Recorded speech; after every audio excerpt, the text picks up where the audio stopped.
Live from the 607, it's the Ocho Duro Parlay Hour, where we're talking everything movies, TV, comics, and entertainment.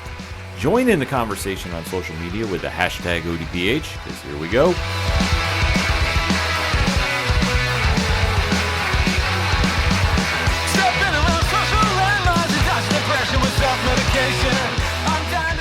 Welcome to an all-new edition of the ODPH podcast. What is happening, everybody? Thank you so much for joining us this week. My name is Ken M. Joining me in studio, as always, you know him. He's the co-host. He's the statistician to the stars. His name is Padawan J. Oh, let me talk to you. And boy, we have a lot to talk about in the land of movies, TV, comics, and more. You are tuned in to the entertainment edition of the ODPH. And we definitely like to keep those conversations rolling after the show. So, Pat, where does everybody go? ODPHpodcast.com. Right on. Social media links. T-Public store, where a lot of stuff is happening over there. So if you want to get some ODPH wear for con season, it's the perfect time to do it. Just saying. We also have the blog section, the classifieds, which has friends of the show, such as 3FM Podcast, Dragon Master Games, Nerd Initiative, and many more.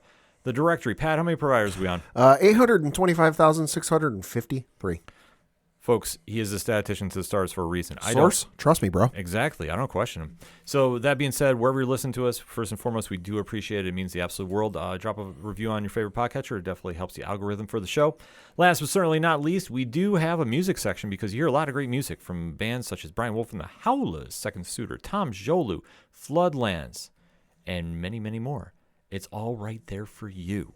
So you definitely want to make sure you go support all those bands. They're amazing. So it's our way of saying thank you to them, and you can get some great music in your library. Boom, it's that easy. What else can we say?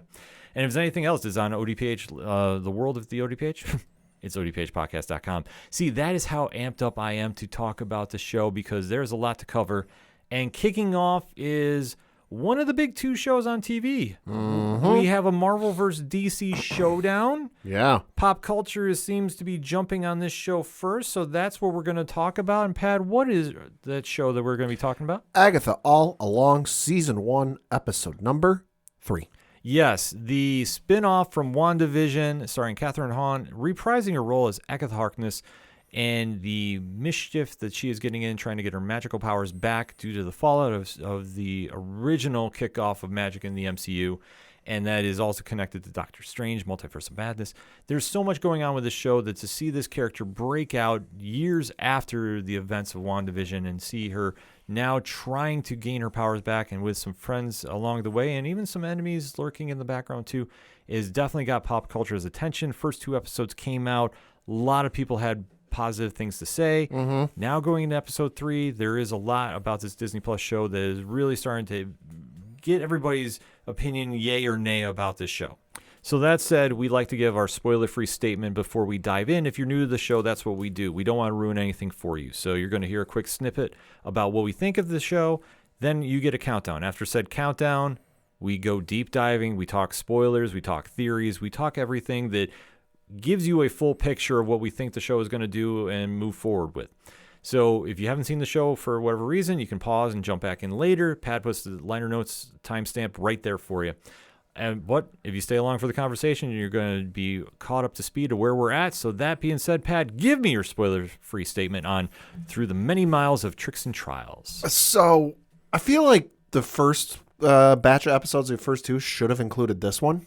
Just because this, again, felt like part 3 of the intro of this story. That we still haven't really gotten the story going. We're still doing setup. We're still doing world building. We're still doing, establishing what the hell is going on and why we're traveling with Agatha and her coven down this road. Which, considering the fact it's episode 3 out of 9 episodes, you're a third of the way through the season. Yeah. Not ideal for the story, at least in my opinion, to be 3 episodes in and it really hasn't started to get going. So the episode was fine, but I'm just sitting here going, can we just get this going already? I have to agree with you. I think the show has been good, but it hasn't been great, and it is a bit of a slow start. And I think at this pace, I don't necessarily know how much they can keep this up with. To go into the musical route that they do and kind of have the fun that they've had with the previous episode, that'll last for only so long. And I know that it comes back around in another episode as well. But to see where they're now kicking off the trial and the walk and everything involved of getting Agatha and company's powers and their big wishes, I think they could have definitely been a little tighter about it. I think they could have been a little sharper.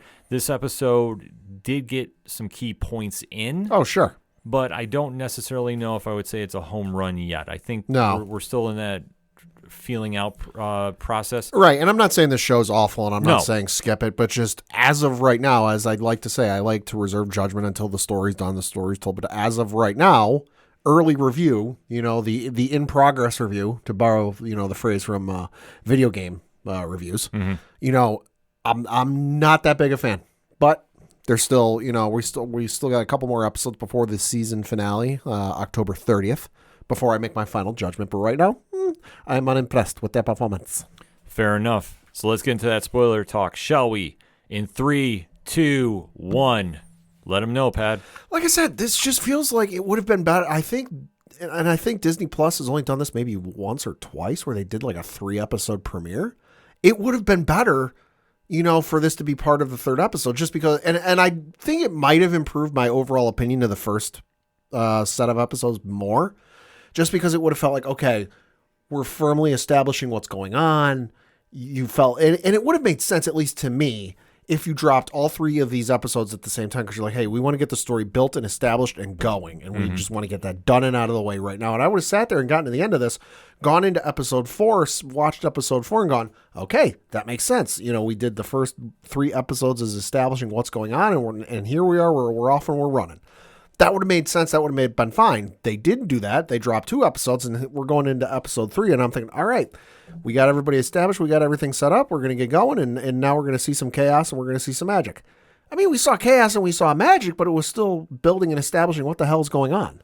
The only thing that I took away from this episode is we heard Mephisto and the the internet broke. Yeah, which I don't think was actually anything other than, a little Easter egg for the fans, because we've been saying the name and jokingly referencing he's there for like 4 years now. Yeah, I mean, that was the whole thing about this, that it didn't really hit a big note with me. Yeah. And especially for being the first part of the trials of the Witch's Road. I thought, okay, we're trying to go in a certain route here, but I don't necessarily know if they hit the point they wanted to. And I'll be honest, I missed the Mephisto reference the first go-round, because I got a text message from my mom, I think right at the moment I was watching that part of the episode, and I saw everyone freaking out about it on social media. So I found a video, because I knew somebody would post the video, because y'all can't help yourselves. And I found the video, and eventually I'm like, really? We're getting worked up over that? Well, you have to remember there's 2 audiences to watch this. There is the pop culture audience that live and die by that word. I mean, listen, it's not an insult by any means. Right. It is, they only know the cinematic universe. It's a big deal because it's been hyped, and everybody's waiting for this character to show up. Then there's the comic audience where you hear it and you go, oh, that's cool. Right. And keep it moving. Right. I am part of that audience. Now, granted, I'm not mad at anybody that was losing their mind about it, but I'm like, okay, that's interesting. If you know the character, you know there's connections. So. Right. And for me, like, I've never read a ton of Mephisto-led stories. I've read a couple. For me, it's like, okay, if he shows up, cool. Until then, why bother getting worked up? Well, like I say, I can understand the reason being, and if you've ever read a certain Spider-Man story involving him, you can understand there's a lot of anger behind that. But I digress. I mean, that is what it is.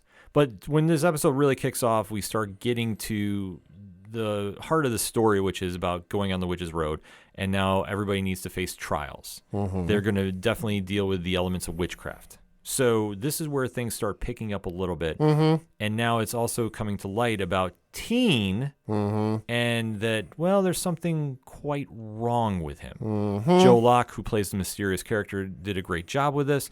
And was really confusing a lot of people about what was going on. Because you especially see this when they get to this house that everybody sees, and there's a bottle of wine. It's like on a beach someplace. That it's supposed to be like an odd setup here. But everybody has this bottle of wine, and Teen does not drink it. And during this moment, you're kind of realizing there's more to him, and especially when you deal with Jennifer Kale, who's played by Shasir Zamata, and Jennifer kind of tips off something. Mm-hmm. And Teen has this weird reaction because during this conversation, Jennifer divulges that, yeah, I would not exactly trust Agatha. And do you know what happened? Because she had a child. The child is possibly an agent of Mephisto. Dun, dun, dun. Yeah, allegedly traded her child for the Darkhold. Right. Allegedly. So there's more story to that, and I think that definitely helps Agatha's character. Yeah. Because in the comics, she's not exactly a nice character. There is some shadiness involved. Oh, yeah. Which Catherine Hahn definitely plays up with. Yep. Because the one thing is Agatha is not a hero nor villain, but I think it's just a very polarizing character. And you kind of gravitate towards what you want to think. Hahn's performance makes you want to like that character, but there are times in the comics that you're like, oh, no, I can't. So it is interesting that they drop that bombshell on. And then suddenly, while everybody's having this wine, a timer starts going off. And that's something that becomes a recurring theme in a couple episodes at least. Yeah. And Jen comes to realize that, yeah, something's wrong with the wine. Yep. Because Sharon faints. And it's an interesting setup because the Coven is now getting affected by this. So we do see Sharon, who's played by Deborah Jo Rupp, pass out, and then it's now a frantic race to figure out what happened. Because they don't know why she was affected first or quicker than the other ones. They just don't like the results. Right. So we do see other members of the Coven get affected by this, and it definitely fills up a lot of the episode. It's not to say it's bad, it's not to say it's great, but it definitely are trying to expose different sides of each character. So we do see like Lila's character, who's played by Patty Lupin, and we see how she has to deal with her, her younger self, and in the Renaissance era, we see Alice, who is seeing some very, very devastating visions of her mother come to light. So that's another situation that kind of rolls out too. And when you start seeing everybody amp up about this, and you see a lot of the Coven get involved, you're trying to connect it to the audience, and I just don't know exactly if it really hits there. But like I say, Aliana, who was seeing these visions, she did great with that as well. Yeah. So it is connecting the audience there, but I don't know if it exactly was the home run they were looking for. I mean, I understood it, and I kind of compared it to the Dementors in Harry Potter, which when a character in the Harry Potter universe comes near a Dementor, they start experiencing some of their worst memories of their life up to that point. So I'm kind of like, all right, I've seen this kind of thing before. They're obviously on this trial and on this road. They're going to get put through some tests. This is one of those tests. Do you really want to do this, or can we? This is the you walk in the haunted house and you get the ear-piercing scream at the start that's trying to like really determine. All right, does this person want to go through this haunted house, or can we make them turn around and run out the other way as fast as humanly possible? That's to me what this was. Yeah, I mean, it was kind of that vibe, which I understand they want to try adding something to it. I just don't think this was the big payoff they were looking for. No. Like, I think it definitely played its part to connect the audience to them. I mean, it was also good just to get some, like, background and kind of motivations, I guess you could say, with the characters. Sure. So, I mean, I thought that it got that point across. I thought maybe it went a little too long to fill the episode. Yeah. Because it felt like they stretched it for time. Yeah, which in a situation like this, you have to get the ground running. Like, if you want to do a filler episode, I would have done it maybe around episode 5, 6 maybe. Sure. At that point, Sure. But you really want to connect that audience.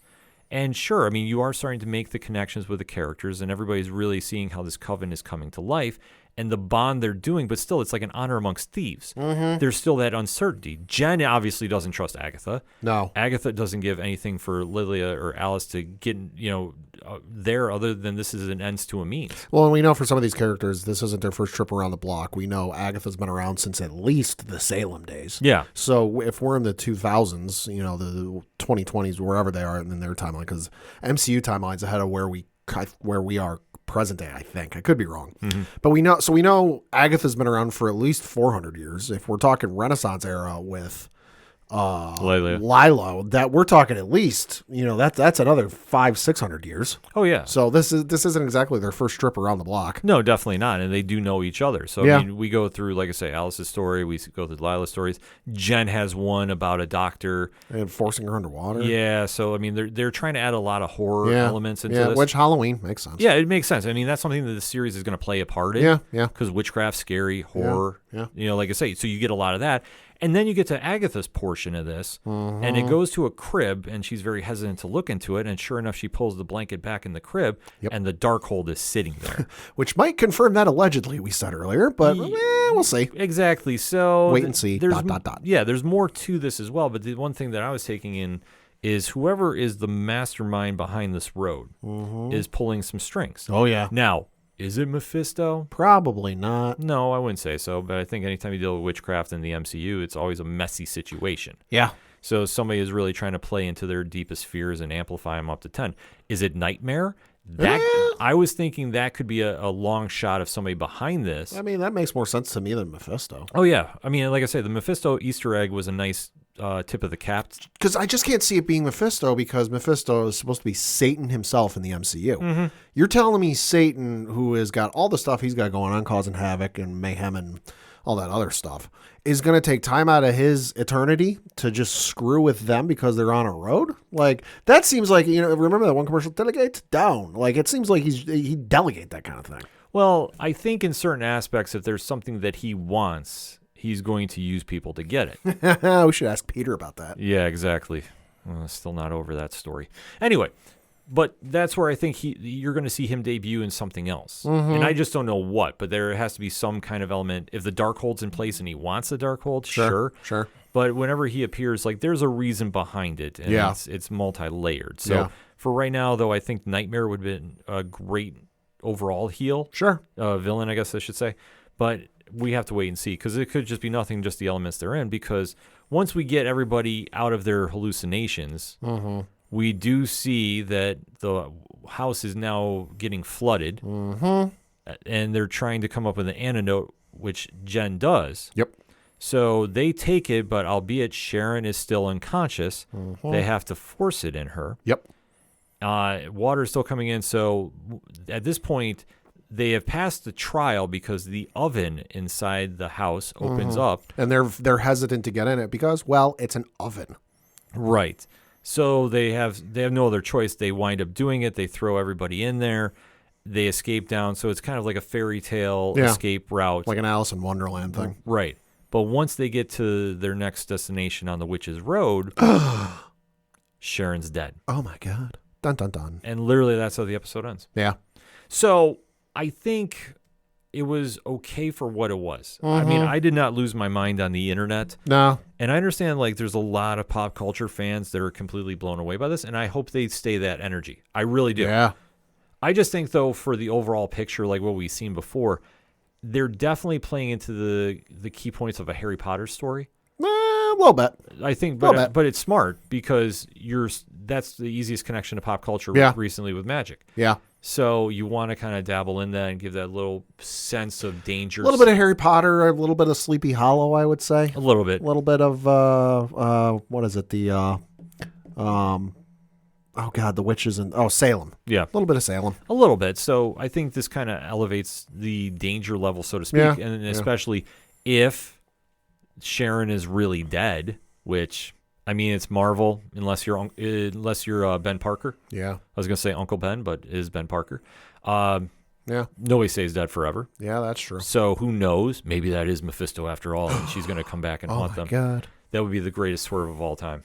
It'd be something. I would mark out for that. But I think they did the job of what they needed to do, and that's create a little dissension in the ranks with Agatha and the Coven. Yeah. Because ultimately she's using them, they're using her. It is honor amongst thieves, and just how much it is. How much that's honor is any question. And but the trust they have between each other is real thin. Oh, it gets very thin, especially now that one is gone. How's the saying go? They don't trust them any further and they can throw them.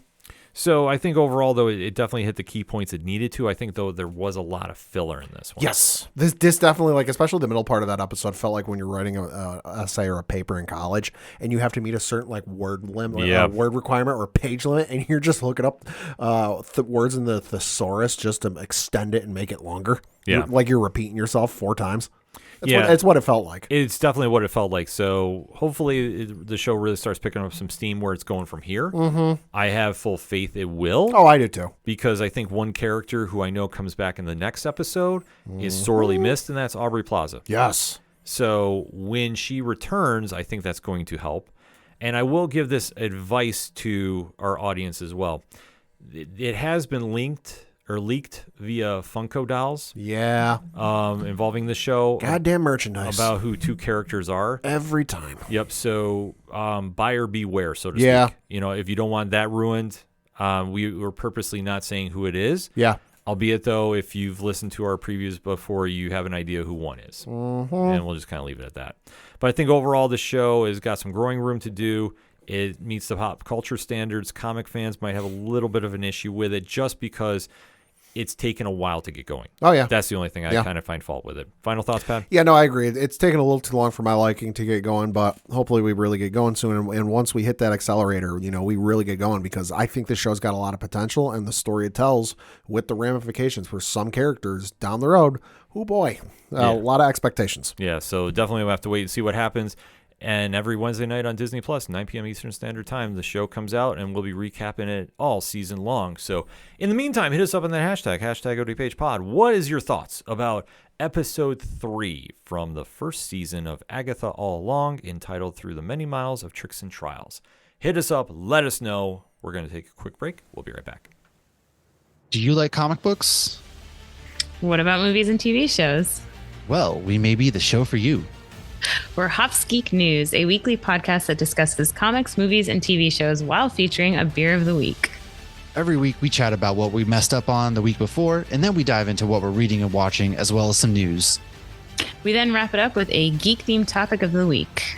You can find us anywhere you listen to podcasts by searching Hops Geek News. Cheers. The content you are listening to is part of the Nerd Initiative Podcast Network. For more info about the home of pop culture positivity, check out nerdinitiative.com. Coming back for another segment on this edition of the ODPH podcast, and we have to recap arguably one of the best comic shows on TV right now. Uh-huh. And it's making a run against the Marvel vs. DC claim. I mean, granted, I don't subscribe to that. I'm just happy to see programming. Absolutely. But this show came in with a lot of question marks, and I think that 2 episodes in now, we have a lot to enjoy and really dive into. Pat, what are we going to be talking about? We are going to be talking about The Penguin, Season 1, Episode 2, titled Inside Man. Yes, the spinoff from the Matt Reeves 2022 film starring Colin Farrell as the Penguin, a.k.a. Oz Cobb, and working his way through the Gotham underworld with the Maronis, the Falcones, and causing a lot of mayhem in between with a very, very talented cast behind him. First episode answered a lot of questions. I know our early reviews, some were very, very harsh, and I don't subscribe to that. We reviewed episode 1 last week. Thought very highly of it. Episode 2, much like the first segment, we're going to give you a spoiler-free statement, then give some spoiler talk after the countdown. So, Pat, what did you think of episode 2? Absolutely good. It continued the run of, I say run like there's a ton, but there's only one other episode. But it continues the run it's been having with these first 2 episodes of just being absolutely phenomenal television. I love what they're doing. I love the speed it's building. And it does, even though, Matt Reeves isn't directing these episodes. These first 2 episodes were directed by a gentleman named Craig Zobel. It's got that feel of the Matt Reeves film. Which is something I wasn't sure if they'd be able to capture. I hadn't looked to see if Craig was maybe involved with the production in some capacity on the Batman. But regardless, it feels like Matt Reeves is directing this thing, which who knows? Craig Zobel might be like a fake name for Matt Reeves. Well, we may never know. But regardless, the first 2 episodes, and this one especially, absolutely incredible. This one, you got to see a lot more sides of other characters. Kristen Milanti, who plays Sophia Falcone, really starts stealing some scenes. Oh, yeah. Renzi Feliz, who plays Victor, Oz's sidekick in training, so to speak, I guess we could refer, has some very cool scenes as well, and especially one that I think puts a lot of questions to rest about where the mind frame of Oswald Cobblepot is. And where we go this episode, I really think that we start diving into the crime lore, which we like to see here, because at the end of the day, the Penguin is a crime boss. Well, and ultimately, at the end of the day, the Batman universe, and Batman specifically, is a crime drama. Yes. That's something, the movies have lacked up to, obviously, the Matt Reeves film. But, it's nice to see it kind of brought back and reminded to the pop culture audience, we, the comic book readers, know he's a detective and know he's one of the smartest people in the room. But, the pop culture audience, they might not know that. The only time I can think of that they've done kind of a detective element is in the Arkham video games. We really haven't seen that with any of the prior films or cartoons a little bit. I know Batman the Animated Series had some detective work, but it wasn't exactly like he's collecting evidence. He's taking it back to the Batcave and he's, doing this and that, and he's doing scientific, experiments. Like, there was a little bit of it, but this has been great. This has been fantastic, and they really came out of the gates with 2 solid episodes. This one, no sophomore slump here, really moved the story along, and by the time we get to the end scene, there's a lot to process about where we're going in the future. So definitely excited about what we're seeing thus far, definitely worth a watch. So, Pad, we got to talk some spoilers, though. So in 3, 2, 1, let it rip. This whole city has trust issues. Like I realize I'm talking about a whole underworld of criminals, so honor amongst thieves doesn't run very far with these folks, but good God, they have misplaced trust. Especially given the current environment. Well, you have to remember, though, in the climate that they live in, that everybody's looking to step ahead, and there is no honor. Everybody is willing to take out anybody else to get to the top, especially in this crime-infested world that Oswald wants desperately to be a part of. Yeah. And the risks he's taken have paid off thus far, but he's now starting to reap what he's sown in the sense of he's starting to get closer to being caught. And that is something that to keep one step away from the Maronis and the Falcones, he has to be on his A game at all times. And when he isn't, it comes back to haunt. Yeah. And especially where we kick off with the episode, he does continue to play both sides, working with one Salvatore Maroni, who's played by Clancy Brown, who is not exactly thrilled that Oswald has now made him the centerpiece of the original murder of Alberto Falcone. And I think he even brings up, like, listen, what's to stop me from just selling you upriver, effectively, and telling him it was you? Yeah. So Oz, though, keeps playing it cool and works this idea into place that, well, I can still work because I can work both sides and I can help you, know when the Falcones are making a move. You scratch my back, I scratch yours. I can tip you off and we can make this happen. So this winds up working in his favor for now, but there's still that tense overtone that haunts the show, which is great because you keep on waiting for somebody to turn. All the while, a new head of the family arrives, and that's Carmine's brother, Luca, who is all too happy to join in and kind of take over things. Scott Cohen plays him a real strong performance this episode, and has to deal with, okay, what is going on here? Yeah, coming in mid-operation. Kind of confused. Yeah, because he has to deal with his sister, Sophia, who is not in a good mental state to be handling the death of Alberto and the business. He now has to juggle this, but Sophia, like we say, is now... she's seeing a therapist. Yeah, for good reason, because she is really suffering, and it's now growing every day. Well, and you compound the death of her brother, Alberto, on top of Lord knows what happened to her inside of Arkham. Yeah. I think there's a reason that any villain who comes into Arkham never really comes out habilitated, as they like to claim they're trying to do. But regardless, whatever she went through at Arkham compounded with the death of her brother almost immediately after she gets out. Like, I don't know what the timeline is of when she gets out and the death. It might be at this exact same time.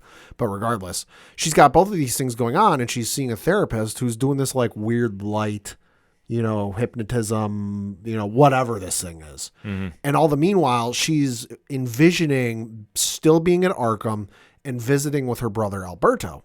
And at first I thought this was a flashback.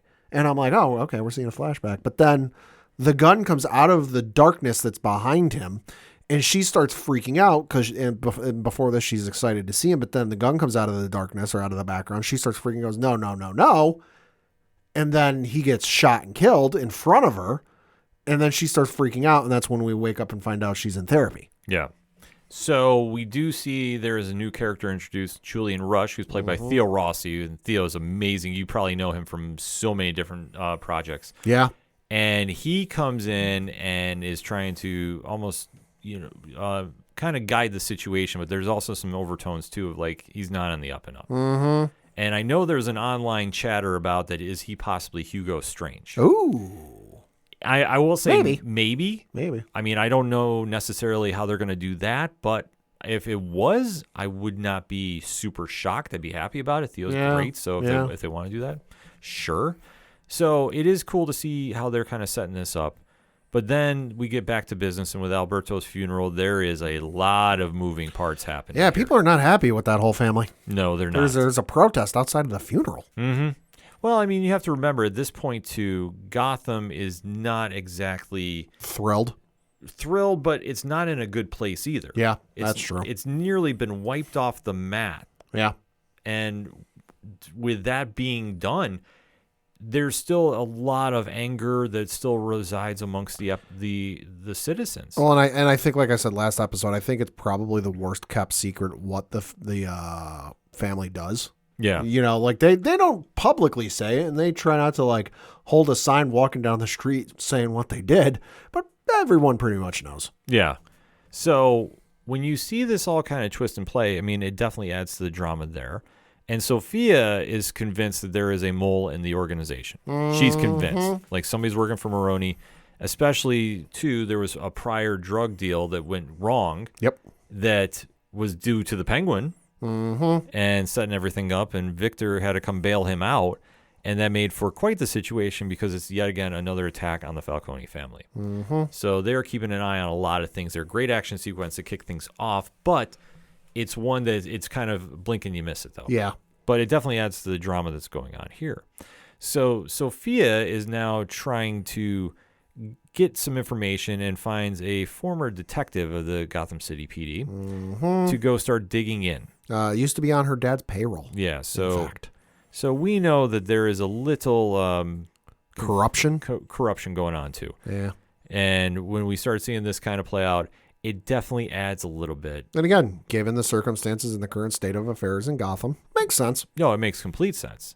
So when you start seeing this all start twisting, further into where we're trying to go, it definitely adds a lot more drama into it. Mm-hmm. So we do see that there's information going on there. Maroni's wife is more or less saying, calling some shots outside of the jail. Yep. Too. So it is cool to see how the different families are working here. Yeah.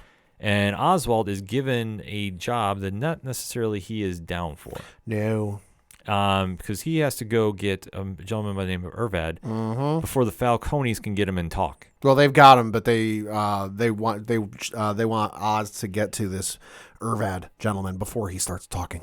Yeah, because he knows a few things.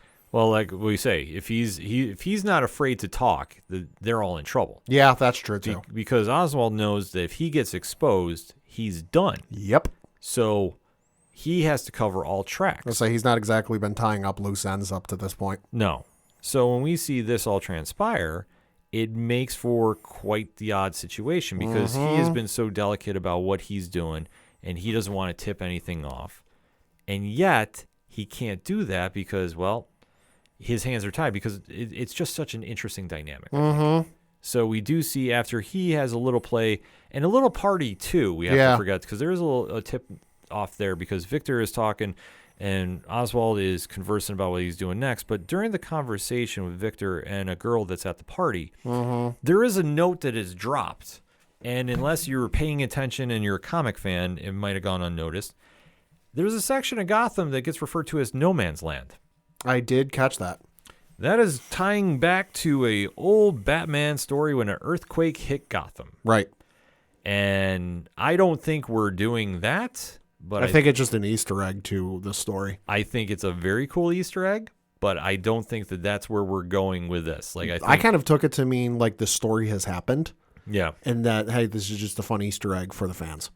Yeah, which I think is very cool. Because the one line that does get mentioned, and sure you can tie this into what happened with Riddler in the movie, that No Man's Land, it got wiped off the map. Yeah. So again, could tie into Riddler, could also tie into the actual story. Right. So up to your interpretation. It's up to your interpretation, but I think that they're very smart about keeping everything kind of close to the chest in this circumstance. Because if they wanted to go this route for Matt Reeves' world, I could see it. Oh, sure. But I don't think that, like, for some reason, I just don't think they're going to play that route. And nor should they, because to get to that point, like we say, moving parts is an understatement. Oh, yeah. I mean, granted, it's one of my favorite ones that they've done in the comics to get there. But No Man's Land is a little bit messy to say. Yeah, a little bit. Nevertheless.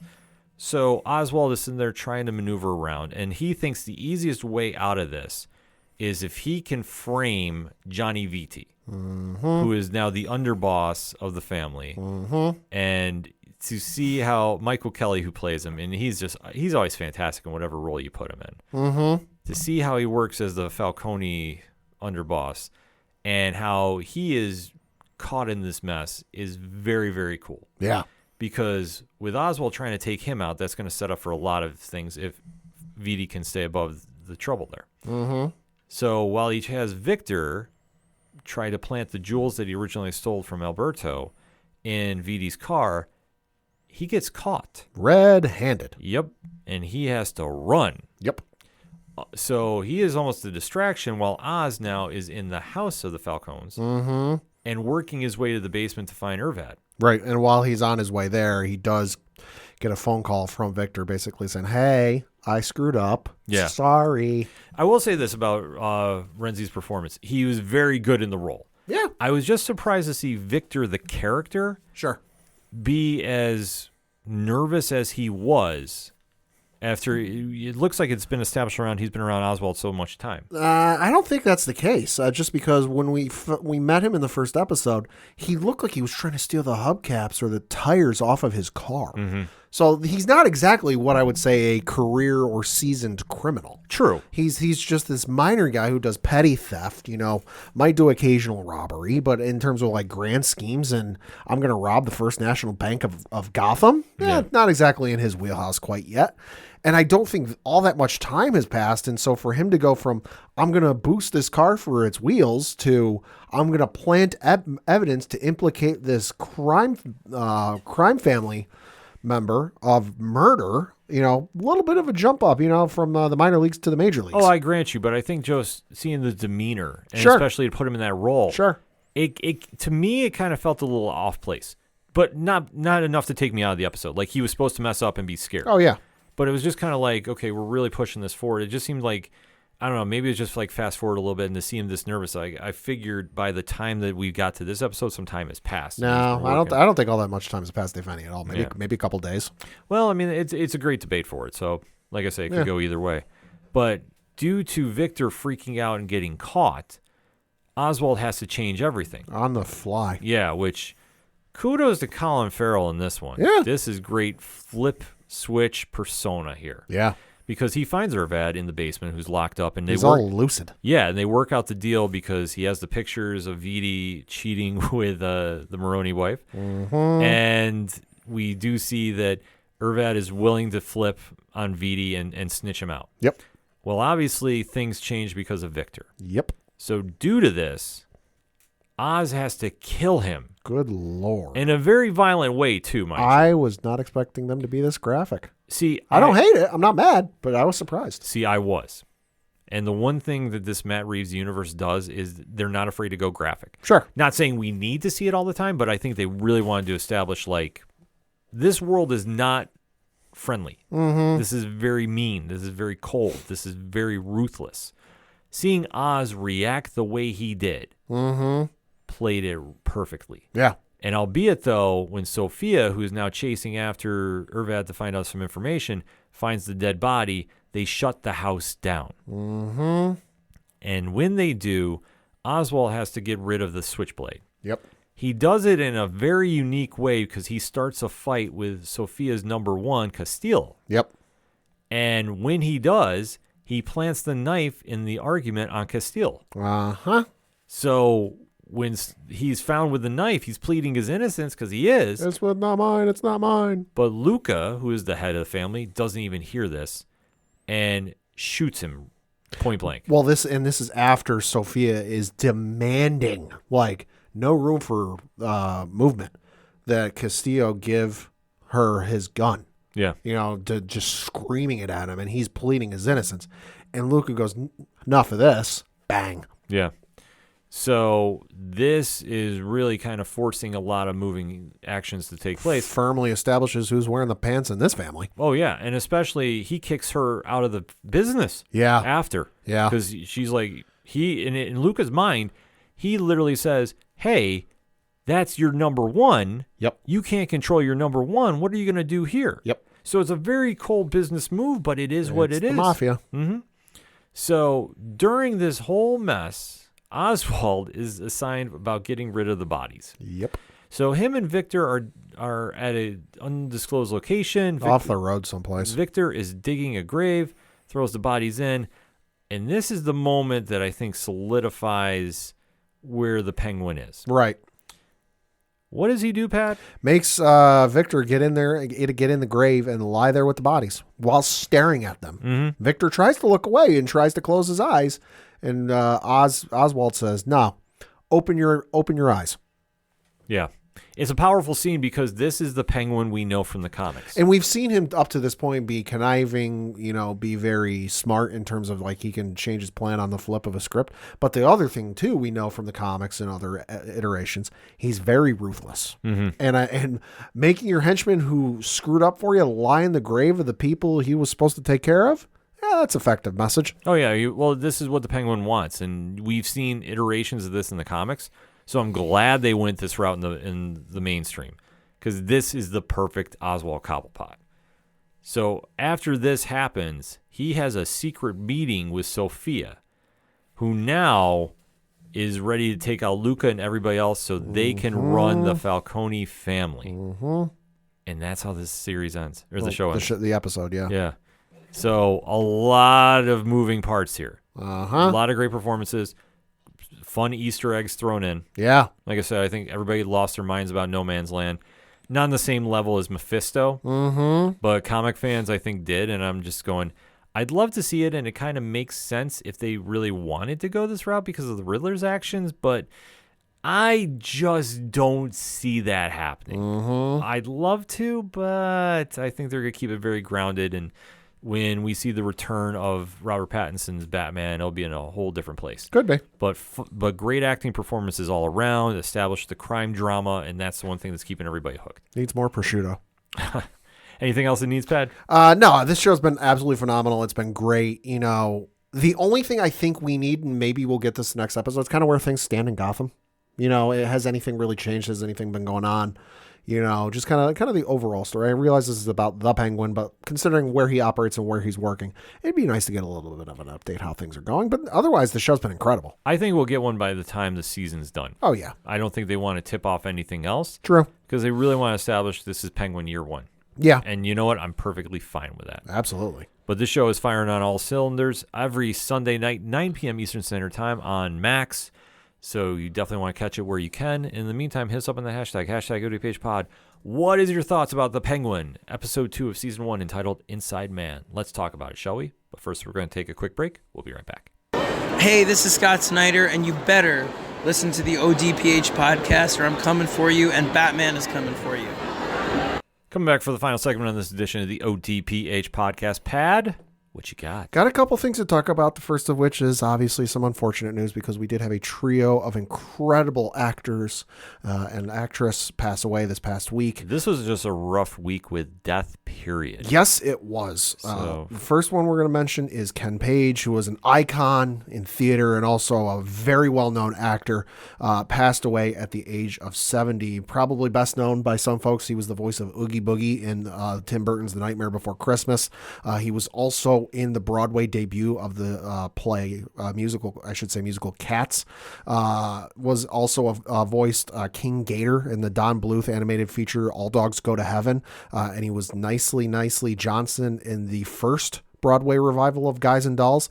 Side note, his rendition of Sit Down, You're Rockin' the Boat. Good God, if you think you've heard that song before, listen to his version. Yeah. It's an absolute incredible. He was also in the original production of The Wiz. He played the Cowardly Lion. He did win a Drama Desk Award for his performance as part of the original cast of Fats Waller musical Ain't Misbehavin'. And he returned to the show when it came back to the Broadway stage in 1988. Just a legendary actor, well-known guy, and phenomenal as Oogie Boogie. You know, that's what I knew him as best. Voiced the character twice at least that I can think of, maybe 3 times in the Kingdom Hearts franchise. And just one of those voices that you heard the voice and odds are you might not have known who it was, but you're like, wait a minute, I know that voice. So definitely a tragic loss. Yeah, I mean, it's just devastating loss. Like Yeah. you said, if you caught the work, you know the deal. The other one of the other ones we got to mention is the actor John Amos, passed away at the age of 84. Probably best known as the star of Good Times and Roots and a ton more. Died in Los Angeles of natural causes. His son Kelly Christopher Amos released a statement saying, quote, "It is with heartfelt sadness that I share with you that my father has transitioned. He was a man with the kindest heart and a heart of gold, and he was loved the world over. Many fans consider him their TV father. He lived a good life. His legacy will live on in his outstanding works in television and film as an actor. My father loved working as an actor throughout his entire life, most recently in Suits LA, playing himself, and our documentary about his life journey as an actor. American Dad?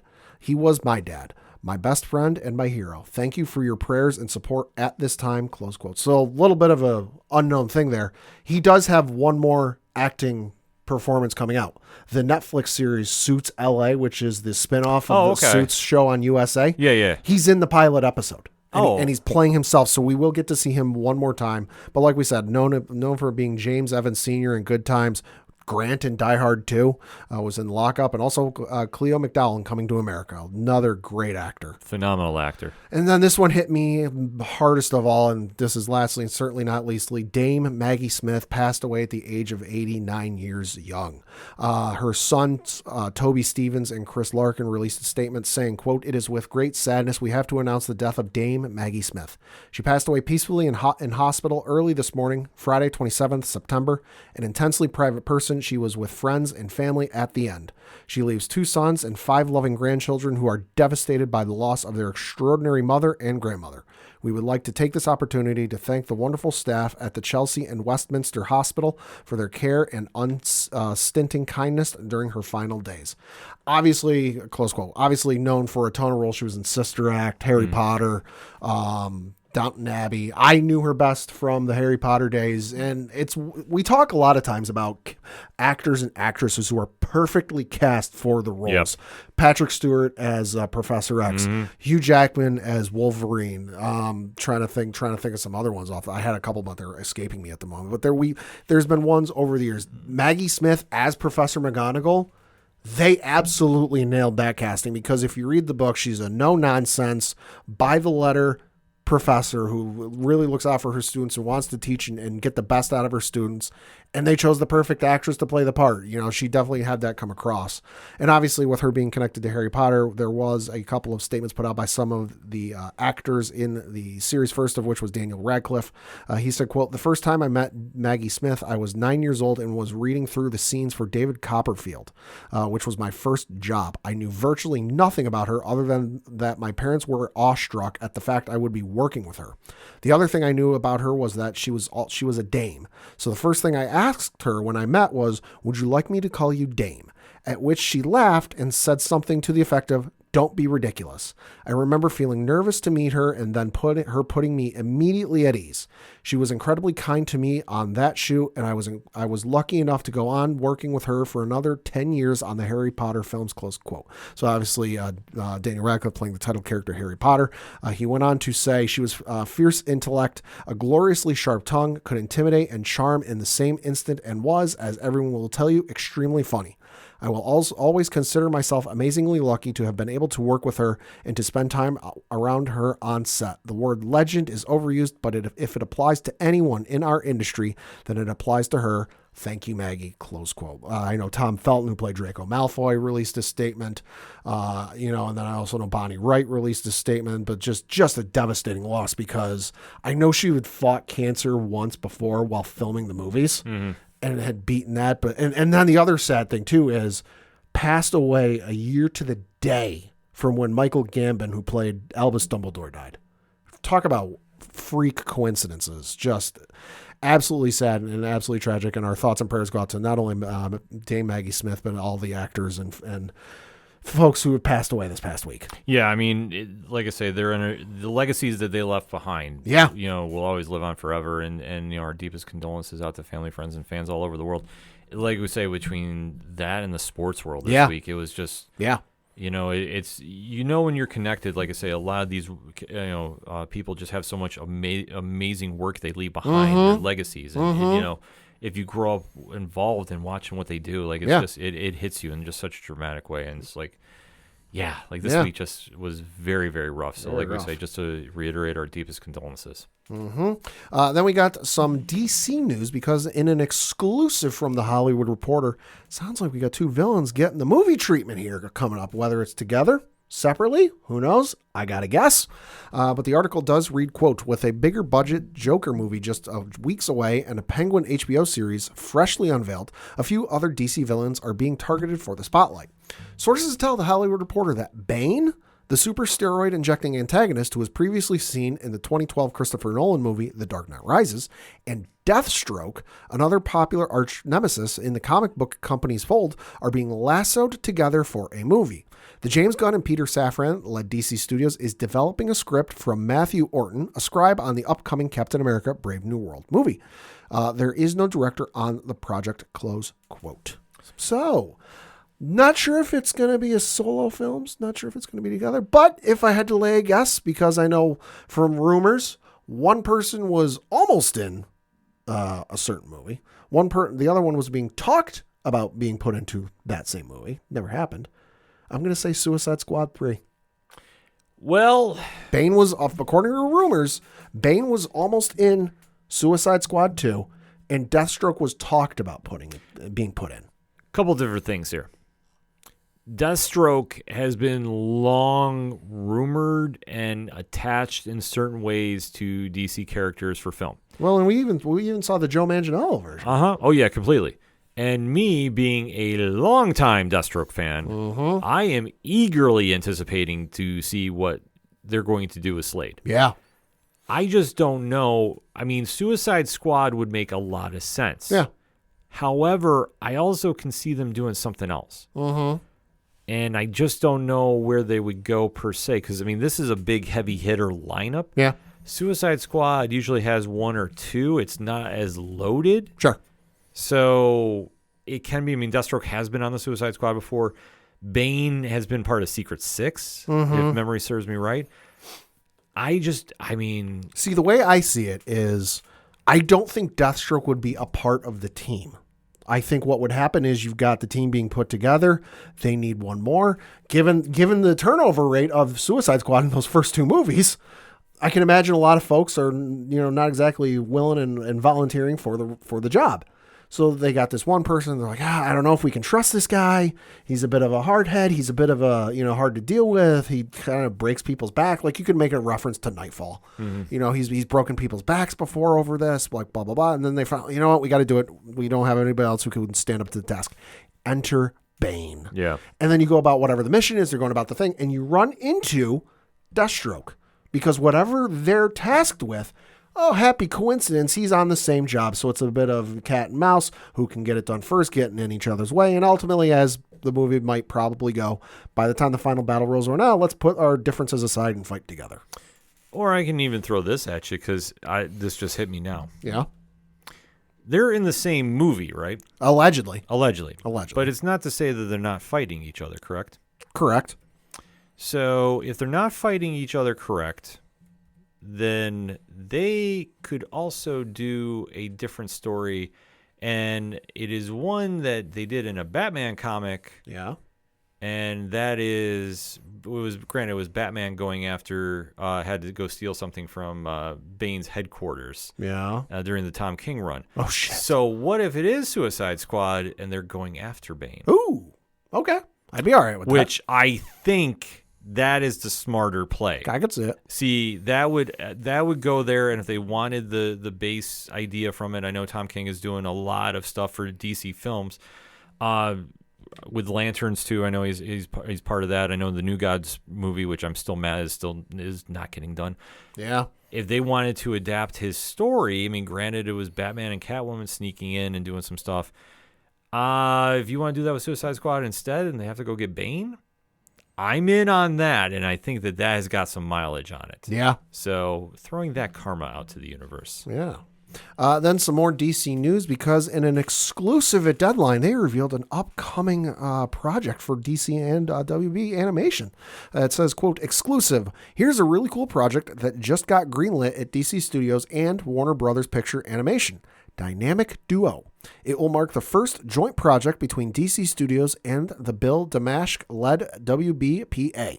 The sixth and Idaho movie scripted by Matthew Aldrich is being made by a new animation studio out of New Orleans named Swaybox, and that studio's husband and wife creators, Arthur Mintz and Teresa Anderson. Mintz will direct the movie, which follows the early days of Dick Grayson and Jason Todd. Interesting. A.K.A. the Robins. Article goes on to say, note, the storyline here isn't connected to Matt Reeves' Batman and the Penguin canon.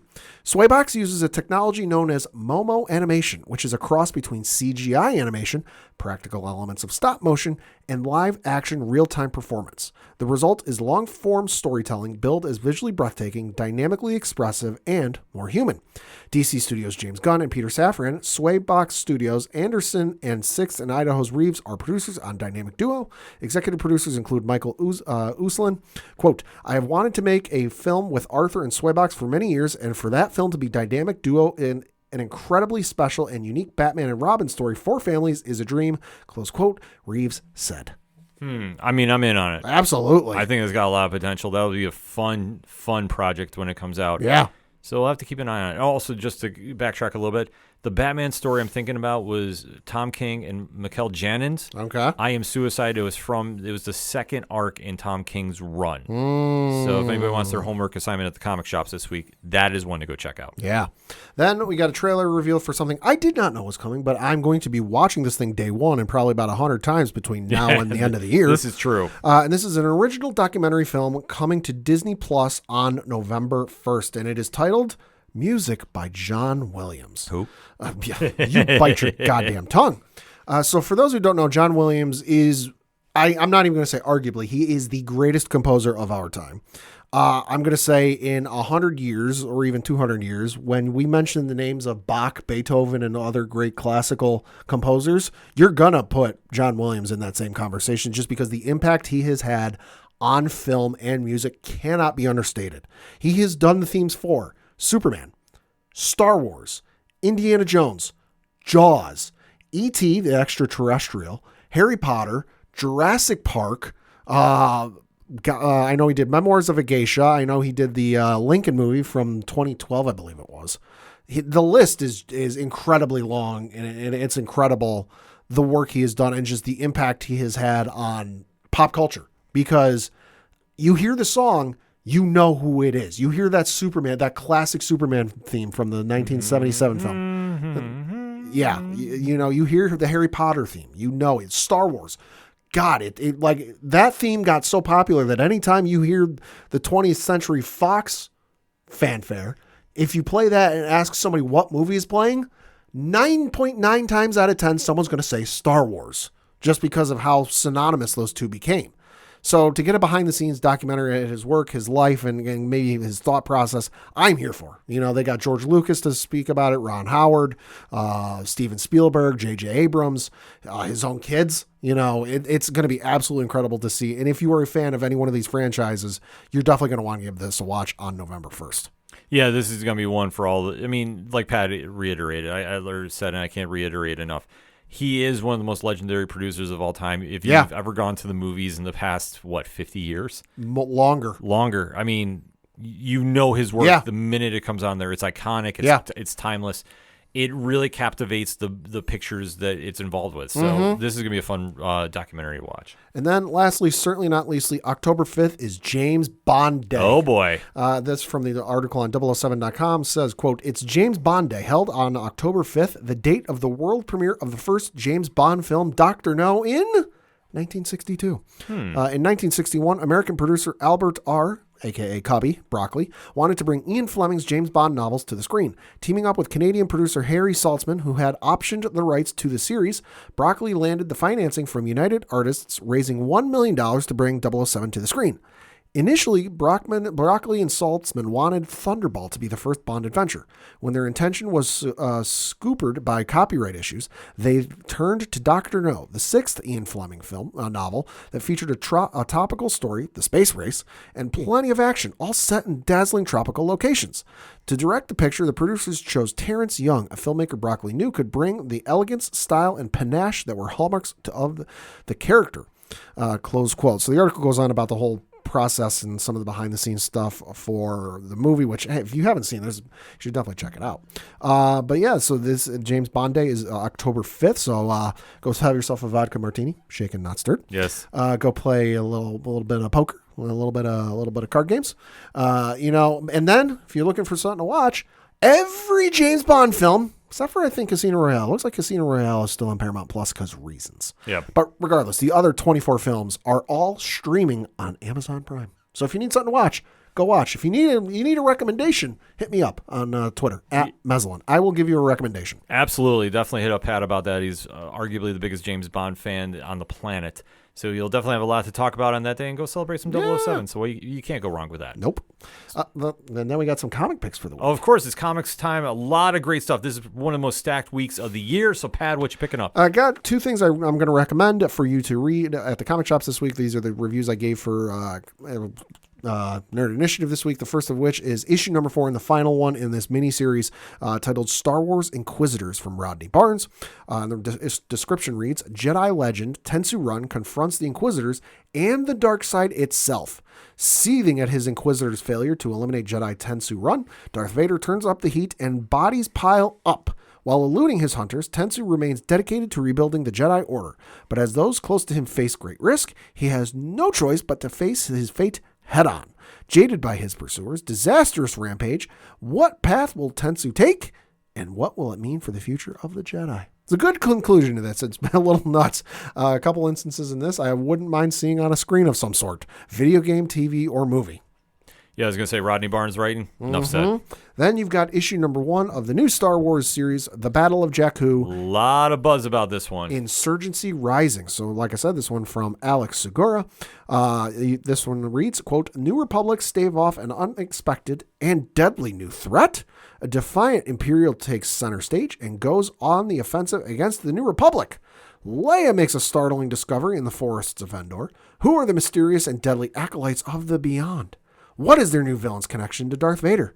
And as all this, as the post-Return of the Jedi storytelling begins, close quote. So this one essentially picks up right where the credits roll in the Return of the Jedi. Things get going real quick, and I got to say, this new villain they introduced for this, think Tarkin, Vader, and then Thrawn rolled into one. Ooh. Like, this dude is ruthless. He is ruthless like Vader and Thrawn. Good Lord. And then he's also methodical in a very by-the-books kind of way like Tarkin. There's one point in the book, and I don't feel this is a spoiler, but there's one point in the book where he gets on a channel-wide communication to all the forces in his vicinity. And he says, listen, and I'm paraphrasing. He goes, listen, I realize that there's been a lot of rumors going around about what's happened to our emperor, but if you perpetuate in the spread of those rumors, you will be dealt with by death. And that's all he says, and I'm like, oh, this guy ain't screwing around. I'm excited to see where this one goes. It starts off a little slow, but it's got a lot of potential. Okay, I mean, like I say, there's a lot of buzz behind that one going on, especially this is now in the wake of the Charles Soule run over at Marvel, so a lot of buzz behind that. You want to talk buzz? There's only one thing I'm going to ask you comic fans, and that is, are you all in? Yeah. DC Comics went all in launching a new universe with some books they have coming out this week. So leading off for me is the finale to Absolute Power, Mark Waid, Dan Mora. This is a great ending to one of the more entertaining storylines they've done. And this sets the pace for what unfolds in the DC All-In special. So I've recommended this series from issue number 1. This is the conclusion. Definitely ends things on a very cool note. And that literally leads into the All-In special, which is Joshua Williamson, Scott Snyder, Wes Craig, Daniel Sampere. This book, you say the word game changer. Uh-huh. This is a game changer. This is excellent. This is one of the best books I've checked out.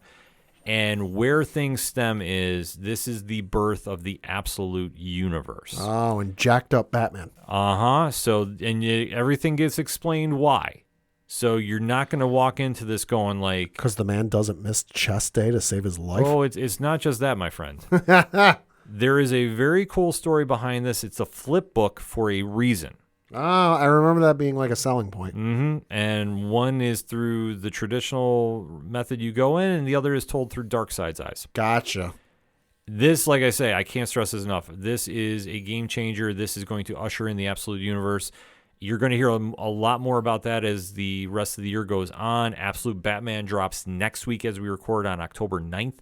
Absolute Wonder Woman is coming later in October as well. And Absolute Superman is coming, like I say, you're going to hear a lot more about the Absolute books coming. And there's a lot of hype behind them, and for good reason. I'm just going to say that. And if you're into the regular DC line, DC is starting all their storylines off new because, like we say, All-In Special kicks off everything for DC. It's arguably their biggest book of the year for a reason. So you want to make sure you pick that up. But if you're a fan of Birds of Prey, number 14 kicks off. Kelly Thompson and Sami Basiri starts a brand new arc. And this one is a very cool spy story, so I don't want to spoil too much away from it, but it's Kelly Thompson writing, so I'm a big fan of that. And then Batman 153, Chip Zdarsky, Jorge Jimenez. Mm-hmm. So we go into this initiative that Bruce Wayne is doing where he is fixing old Gotham. Yep. And there's a lot of interested parties that are not exactly happy with what he's doing. One is a certain green dressing talking character. Man-Bat. Man-Bat was just in Batman and Robin. Phenomenal issue. Run 2. The Riddler is in a new stat quo. Okay. And what he's involved in is spiraling into a lot of fun directions. NFTs. Actually. Oh, wow. That was a shot in the dark. Cryptocurrency. Oh, okay. We can talk about it since the book is out. Same thing. Yeah. So that being said, if you've been reading Zdarsky and Jimenez's run, it's been great. I mean, they do take a lot of chances, which I like about. So this one picks right up, and this is a little more grounded than I thought, and just where we're going, it's going some places. And I'm just going to say that. Like, I'm very intrigued where they're going for this one. Over on the Comixology original side, this has been a series that has been a fan favorite for myself, from Rich from 3FN and Nerd Initiative. We like our pro wrestling here. We like our comics here. That's true. It's a perfect marriage. Hardstyle Juice number 5 is out from Clay McCormick and Ricardo Lopez Ortiz. This is the finale of the series, and it answers the question if Chris Castro finished the story. So you don't want to miss what happens here. I want everybody to really go check the series out. It's on Comixology Originals. If you have Amazon Plus or Amazon Prime, guess what? You can read it for free. Like, that's how it works. So, just go click it. Go make some hype for it. We want to see a second run of it. They were just on Turn a Page this past week. The episode is up on nerdinitiative.com, and the podcast version is on the ODPH network. You can go check it out and hear about this great series because it backs it up. It's more than just a wrestling story. So I can't stress that enough to go check it out. Last but certainly not least, From the Ashes, A New Beginning is right. Storm number 1.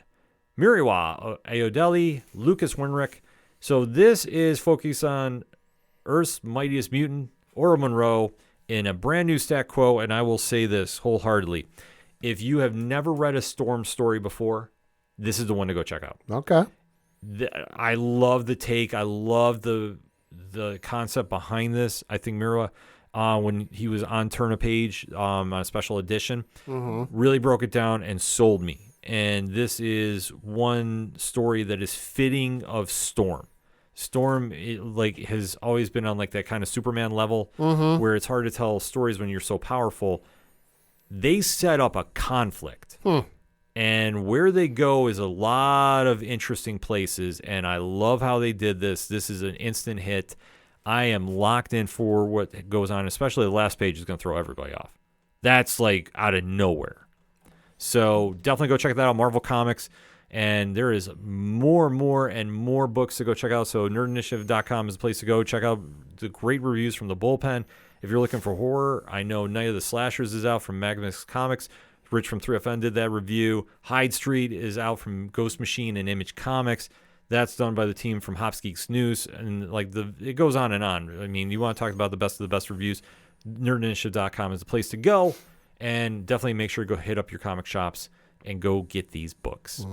So that being said, for anything else that is the ODPH, you can find it at odphpodcast.com. That's it for this week in entertainment. So for the one only, Padawan J. Thank you. I'm your host, Ken M. Thank you as always for listening to the ODPH podcast. We'll see you next time.